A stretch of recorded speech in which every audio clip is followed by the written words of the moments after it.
Bagaimana dengan kedua orang tua Nabi sallallahu alaihi wasallam karena beliau berdua meninggal ketika anaknya belum diangkat jadi nabi. Ya inilah di antara pendapat yang diungkapkan oleh Suyuti dan yang lainnya bahwasanya mereka meragukan bahwasanya kedua orang tua Nabi meninggal dalam kondisi apa? Musyrik. Karena mereka berdalil bahwasanya kedua orang tua Nabi hidup di masa fatrah. Masa fatrah itu adalah masa sebelum diutus Nabi berikutnya. Rasulullah sallallahu alaihi wasallam lahir pada tahun sekitar 671 apa? Masehi. Nabi Isa umurnya ya kira-kira 600 tahun antara Nabi dengan siapa? Nabi Isa. Setelah Nabi Isa meninggal dunia tidak ada rasul yang lain kecuali siapa? Rasulullah. Berarti 600 tahun itu masa apa? Masa fatrah. Ya, menurut mereka orang yang hidup di masa fatrah tidak ada yang masuk neraka. Karena Allah berfirman, "Wa ma kunna mu'adzibina hatta nab'atsa rasula." Kami tidak mungkin mengazab sampai kami mengutus seorang rasul. Para ulama telah menjelaskan ayat ini dan ini dijelaskan oleh Imam Nawawi rahimahullahu taala dan yang lainnya. Bahwasanya kami tidak akan mengazab sampai diutus rasul atau orang yang mewakili rasul atau selama ajarannya masih ada. Oleh karenanya, ajaran tentang tauhid yang ditinggalkan oleh Nabi Ismail alaihissalam di kota Mekah, ditinggalkan oleh Nabi Ibrahim masih tersisa.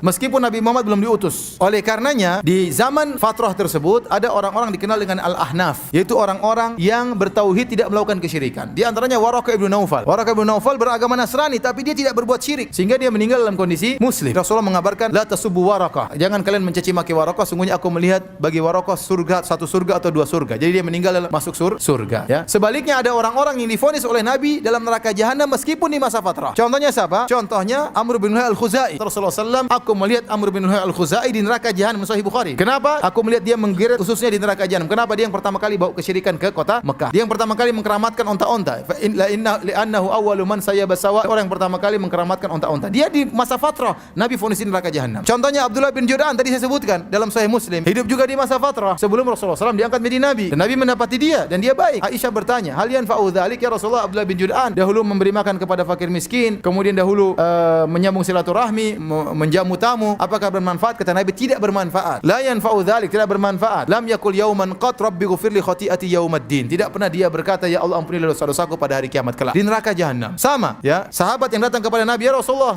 ayahku di mana?" Kata Rasulullah, "Inna abaka finnar." Ayahmu di neraka jahanam. Ya, sama. Bapaknya juga di masa jahiliyah, ya. Belum mendapati Nabi sallallahu alaihi wasallam diangkat sebagai seorang rasul. Jadi banyak orang-orang seperti tadi Hatim At-Tai, ya. Anaknya bertanya, "Ya Rasulullah, ayahku bagaimana? Dulu sering bersedekah, sering dermawan." Kata Rasulullah SAW, tidak bermanfaat. Karena abuka yaf'alu dzalik yuridu syai'an fa adrakahu. Ayahmu dahulu melakukan demikian karena ingin sesuatu, ingin dipuji dan dia mendapatkannya. Ternyata ada orang-orang yang divonis oleh Nabi dalam hadis-hadis yang sahih Bukhari dan yang lainnya dan mereka hidup di masa fatrah divonis oleh Nabi masuk neraka jahanam. Menunjukkan sebenarnya masih ada sisa agama tauhid dan di antara orang-orang divonis oleh Allah Subhanahu wa taala meninggal dalam kondisi musyrik di antaranya ibunya Nabi dan ayahnya Nabi sallallahu alaihi wasallam.